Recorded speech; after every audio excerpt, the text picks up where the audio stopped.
Hello, everyone. Good afternoon. Yesterday, the United States witnessed a medical miracle. The first doses of a COVID vaccine were administered to frontline workers across the country. The president promised a safe and effective vaccine in record time, and President Trump delivered. Earlier this year, we heard from several news outlets and so-called fact checks that President Trump would need, quote, a miracle to be right. That was an NBC News article. We were told, according to Healthline, quote, a vaccine will still take more than a year to develop. USA Today warned us that, quote, despite medical researchers' progress, the vaccine, quote, was more than a year away. And National Geographic even told us that achieving a vaccine within, quote, a year to 18 months would be absolutely unprecedented, end quote. These reports deserve their own fact check. False. President Trump has not only been the optimist, hopeful to achieve a vaccine by year's end, he has also been a leader. Through Operation Warp Speed, President Trump, the businessman, and the president, as the innovator, has succeeded.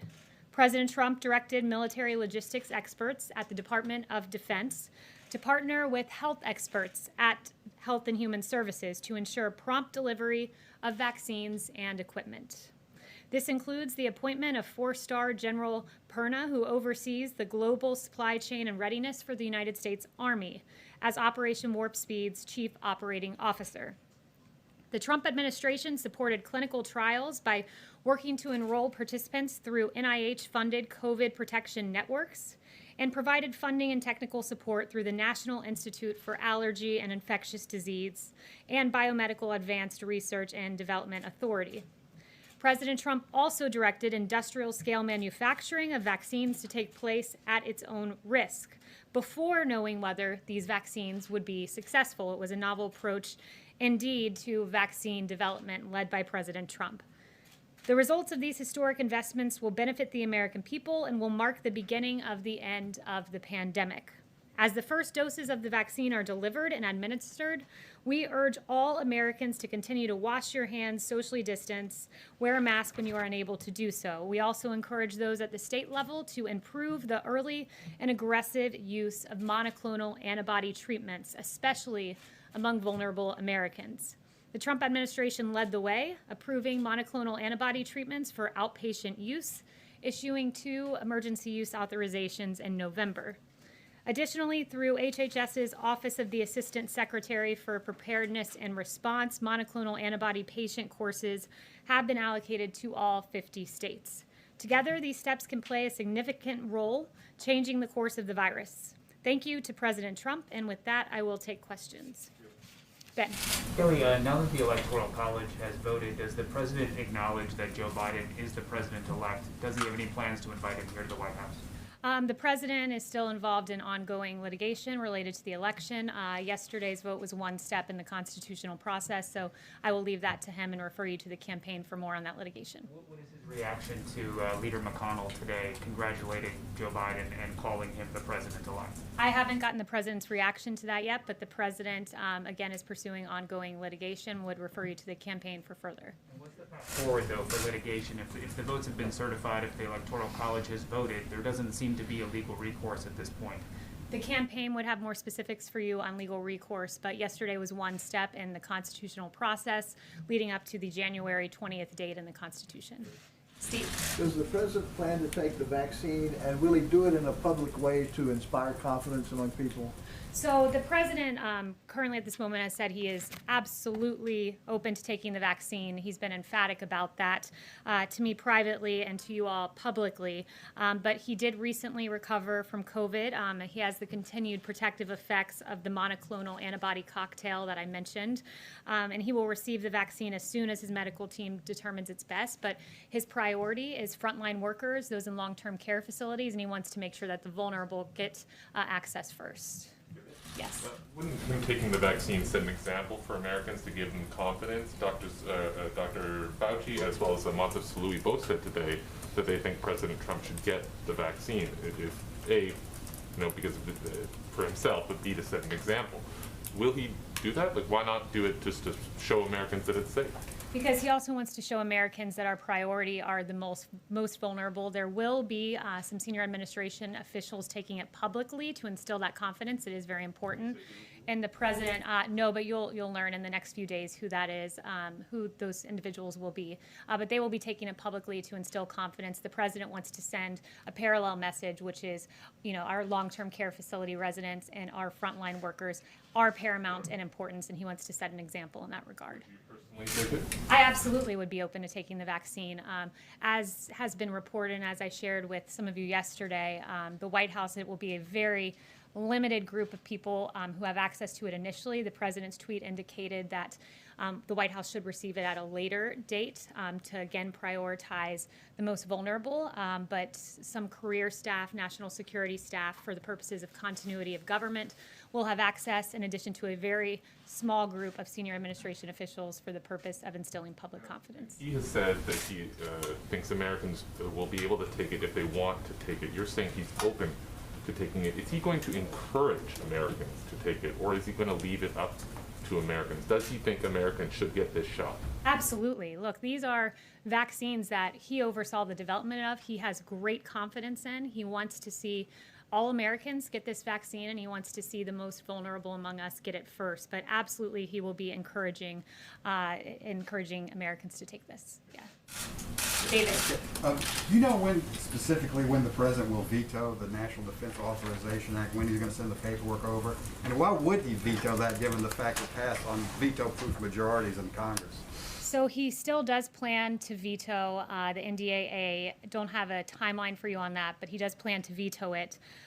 He wants to make every effort to protect our military men and women, and will prioritize military funding in the big omnibus bill. But he also has other important priorities and I should say problems with the NDAA beyond just the absence of Section 230 repeal and beyond the inclusion of the Warren Amendment. One of the provisions of concern is provisions about troop withdrawal and deployment in Afghanistan, South Korea, and Germany. And so there are a number of provisions that he is. Said it was weak on China, but no Republican really seems to agree with on that. Why does he think the bill is bad on China? So by not including a Section 230 repeal, what you're in effect allowing is Twitter to continue to not censor Chinese propaganda. Recently, there was a tweet by the U.S., the Chinese Embassy in the United States, about the Xinjiang province and allowing all citizens to enjoy the same rights, including freedom of religion. That clearly is not the case, as the Uyghurs have been absolutely tortured in that province. There was another tweet that they allowed about the virus originating in Wuhan. They said it did not originate in Wuhan. That obviously is Chinese disinformation, and the president's priority is to ensure that that isn't permitted. Yes.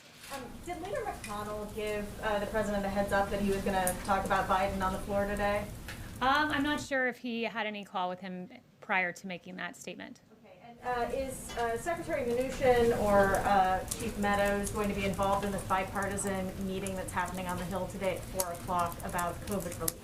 I believe it's just congressional leaders meeting, but I'll get back to you if there is a White House presence there. But what I can tell you is that the White House has had a continuous presence in the stimulus talks leading on this for months, trying to get this phase 4 passed. And when I spoke with the chief about this again this morning, he noted that Nancy Pelosi has really been standing in the way of a deal going back prior to the election, when she was anti-stimulus checks, something the president has been vocal about wanting. And then after the election, according to her, quote, she can now support these checks because of a, quote, new president, were or her words, which is appalling to think that politics was playing into COVID relief for the American people. And she stood against liability protection. This is protection for our small businesses so that they're not held liable for COVID incidences through no fault of their own. And she's really playing up to the trial lawyers and opposing liability protection, which should be something that's just mere common sense. One other question about confirmations of Biden's cabinet picks. President Trump had the benefit of the Senate starting hearings and starting the process before he was inaugurated in January of 2017. Does the president oppose the Senate taking up Joe Biden's nominees before the inauguration? I think that's a hypothetical, and he won't get ahead of that activity actually happening. But he has taken all statutory requirements necessary to either ensure a smooth transition or a continuation of power. Yes. Thanks, Kayleigh. Given the success of Operation Warp Speed, why hasn't President Trump been more visible during this initial vaccine rollout? You have the vice president in Indiana today. Where's President Trump? President Trump's been hard at work on COVID behind the scenes. Just because you don't see him at the podium every day doesn't mean that he's not aggressively pursuing actions on behalf of the American people. He's briefed on COVID regularly, and I'm here speaking with you guys. Others are out communicating this information. Yeah. Could you comment on the Russian hackers breaching several federal agencies? How serious was this breach, and is the Trump administration considering retaliating? Look, the U.S. government, we're aware of all of these reports. We're taking all necessary steps to identify and remedy any possible issues related to the situation. As one step in that process, CISA has issued an emergency directive on Sunday night for all federal civilian agencies to review their networks for indicators of compromise and disconnect or to power down SolarWinds Orion products immediately. So we are taking a hard look on this and obviously take any sort of cyber hacks very seriously. And just one more question on Russia. Since Russian President Vladimir Putin has congratulated President-elect Joe Biden, any comment on that from the Russian president? No comment on that. I'll leave it to the president to react to that. Has he spoken to President Trump? Not that I'm aware of, no. Let's see. David. Does the president intend to run for election in 2024, and would you like to be part of that campaign? I will leave that to the president, but he's still pursuing ongoing litigation at the moment for this election. Yes. Todd. Thanks. President Trump supported the Texas lawsuit at the Supreme Court, and a lawsuit that President-elect Biden called an assault on democracy. How is it not anti-democratic to try to nullify 20 million votes?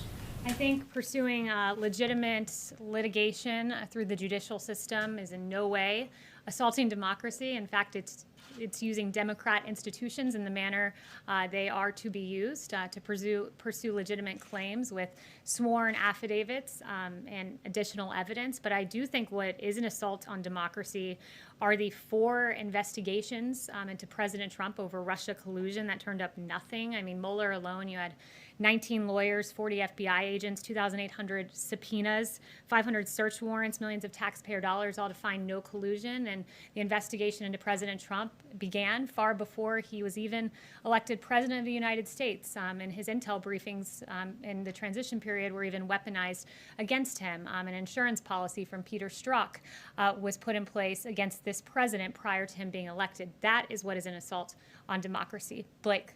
Kayleigh, I want to ask you about COVID relief negotiations, but just to hone down on what was asked about the vaccine, yes or no, we should expect to see President Trump take a coronavirus vaccine before January 20th and do so on camera? He will take it when health experts and his White House doctor ask him to do so and says it's the appropriate time. He is very open to taking this, but also wants to prioritize our frontline workers.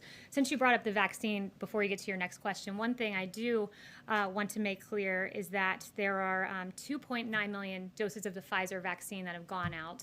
In 21 days, there will be an additional 2.9 million of those doses because, of course, the Pfizer vaccine is 2 doses. And there are going to be rolling updates and shipments of the vaccines. Of course, we've secured millions in advance. And this Friday, there will be 4 million Pfizer vaccines going out. We are hopeful that Moderna gets approved. The FDA said that the data looks good. We're waiting for that EUA. So hopefully there will be that EUA and then an additional 6 million Moderna doses out next week. So 10 million doses out next week. And I want to emphasize, just stepping back from a macro perspective, because it is so impressive what this president did, making these agreements in advance. And he secured not just tens of millions of doses, but in fact, hundreds of millions. There's the 100 million with Pfizer. There's 100 million with Moderna. We've secured another 100 million from Moderna. We're hopeful that we will get an additional 100 million from Pfizer. I think we will. And then Johnson & Johnson is nearing the end of its phase 3 clinical trial. That's another 100 million doses secured, with hundreds of millions doses more if needed. And then AstraZeneca, which is in phase 3 clinical trial, 300 million doses secured. So it's a really impressive achievement what this president has done. But what's your next question? Negotiations. So there's this meeting this afternoon, the Big Four up on the Hill. We're told, by the way, that Secretary Mnuchin will be there. If the Big Four, if the Treasury Secretary are able to come to some sort of a deal, would President Trump sign off on it, or does he have specific asks, specific red lines that have to be in any sort of deal? I think we'll wait to see what that deal looks like. He's said that he would really like to see those stimulus checks in there, but his priority at the end of the day is getting relief to the American people. We're hopeful there will be some sort of agreement, but I would note that we've been the party that's been flexible. We've been the party that's said, hey, standalone PPP, that's funding for small businesses and funding for businesses generally to go to pay their employees. We've had a standalone bill that we supported there. We had a standalone unemployment insurance bill. So we've been the party that's been flexible in this. Clear, if there is a deal that doesn't have direct payments, the president would support it or not? I'm not going to say if that's a red line or not. I won't get ahead of the negotiations, but I'll just say that we are hopeful there is a deal there that the president can then look at and support. Yes, Catherine? Does the White House have any comment on Rudy Bailey, the security director who had his leg amputated due to COVID? Yeah, our heart goes out to his family. They've asked for privacy, and he is recovering from what I understand. We're very pleased to see that, but he and his family will be in our prayers. And has the president had a chance to speak with him? I'm not sure if the president's had a private conversation with him, nor would I confirm any private conversation that he did have. Kayleigh. Thank you for doing this. Over the weekend, a statue of Mahatma Gandhi was desecrated by some protesters in downtown DC. This is for the second time this has happened. I would like to have your comments on that. Yeah, it's terrible. No statue or memorial should be desecrated, and certainly not one like that of Gandhi, who really fought for the values that America represents of peace, justice, and freedom. So that desecration is appalling to see. It's appalling that it's happened more than once, and we believe the reputation of Mahatma Gandhi should be respected, especially here in America's capital. Ask one more, if I Sure. Does the president believes that the democracy in the United States is under threat? And based on the streets, what are the electoral reforms he wants to push in this country? What was the first part of your question? I couldn't. Does the president believe that democracy in the United States is under threat? That democracy is under threat. He believes that it certainly was under assault when it comes to the investigations into his administration, the Mueller probe, the unfortunate way that our FBI was mishandled by folks like Andy McCabe, by folks like Jim Comey, and weaponized in a political way against his candidacy and then against his presidency. Yes, Charlotte.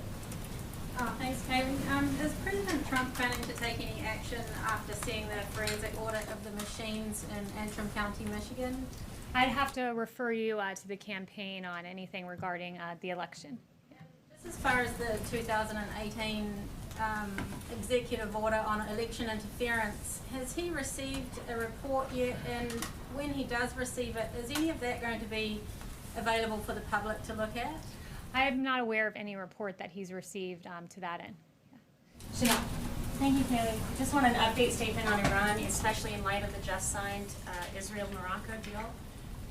Where does the White House see that Iran's standing in the Middle East now? Especially, what is the current assessment from the White House with regards to Iran's standing in the Middle East as you continue to sign Middle East deals? Are they going to strengthen? Is it weakening? What is the current White House assessment on Iran? Yeah, as the region increasingly comes together through these peace deals, which Senior Advisor Jared Kushner, Avi Berkowitz, and others National Security Advisor Robert O'Brien deserve a ton of credit for. It's remarkable. But as the region continues to come together, our maximum pressure campaign continues to be effective. Iran is increasingly isolated and weakened. And when President Trump came into office, you know that the region was in extreme turmoil. ISIS had a caliphate, and Iran's proxies were wreaking havoc. Since taking office, President Trump has worked to rebuild trust with our regional partners and identify their shared interests. And unlike the previous administration, which gave Iran piles of cash and a deal with a sunset provision that would have allowed them to get nuclear weapons, this president has isolated Iran, and he's done it through 4 peace deals, which is 4 more than his predecessor. But it's unfortunate that it doesn't give much coverage in the mainstream media. But I guess we shouldn't be surprised, because in the last 24, 48 hours, there have been quite a few stories that have not gotten a ton of coverage in the mainstream media. As former White House Press Secretary Ari Fleischer said, bias is often found in stories the press does not cover.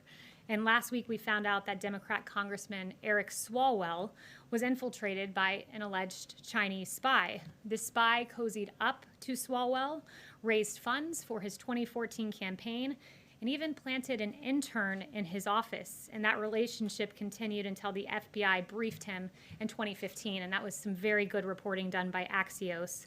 But after entangling with this spy for years, Swalwell hypocritically went on to be one of the lead instigators of the Russia collusion hoax in the impeachment